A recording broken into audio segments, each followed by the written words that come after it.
before you roll it, you want to put a whole bunch of flour on the board because this dough tends to be sticky, whether you use store-bought or made out of a box or the recipe in the resources.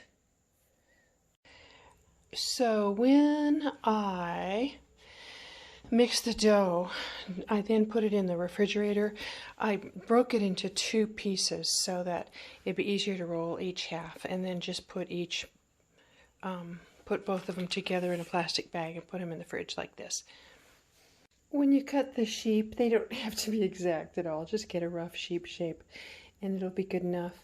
I enlarged my template just a little tiny bit because I know that this particular mix doesn't spread very much, but boxed or tube stuff will. So that you would cut right on the money. So even cutting fairly carefully, they came out looking like big glumps. So you might just want to make sort of a glump with a little ear shape off one side and 2 leg lumps. That might be just about as good. Give it a try. I want this to be really runny because I'm actually going to use a brush to paint the cookies with it. I'd use less milk if I were just going to frost, but this frosting I'm going to be playing with, so kind of runny. Okay, so I made this so thin that I can actually brush it on with just a paintbrush. And really, I could even maybe just pour it on, but that's how thin I want it, but also thick enough so I'll be able to get some details in there. And cover him all over, or her. I don't know much about sheep anatomy, clearly. Okay, and then grab your gel, and this is where the details are going to come in.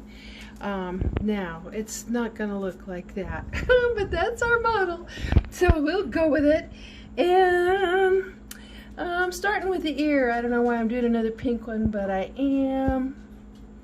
Go to that ear, try and make it match, and then down to the face, and there's our other ear. A couple of eyeballs, a little smiley nose, like that model has. Hard to work with the gel. And then feet, a smooch, and then a line to give us 2 legs, and another smooch, and another smooch, and another line to give us 2 legs. And now you're just doing sheep fur. So whatever you think, I kind of like the avant-garde look over here, which is kind of just any old which way.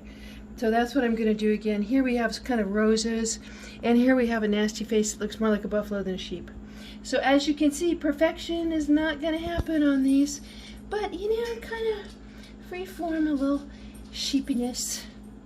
And there you have it. Now if you want some more detail in there, you could go in with a toothpick and you can draw it around a little bit if you want. The toothpick will move the jelly, but I'm just smearing it, aren't I? Okay, so here's the deal. Just do your best, and we'll do better when we do doughs because I've got a cookie cutter for that.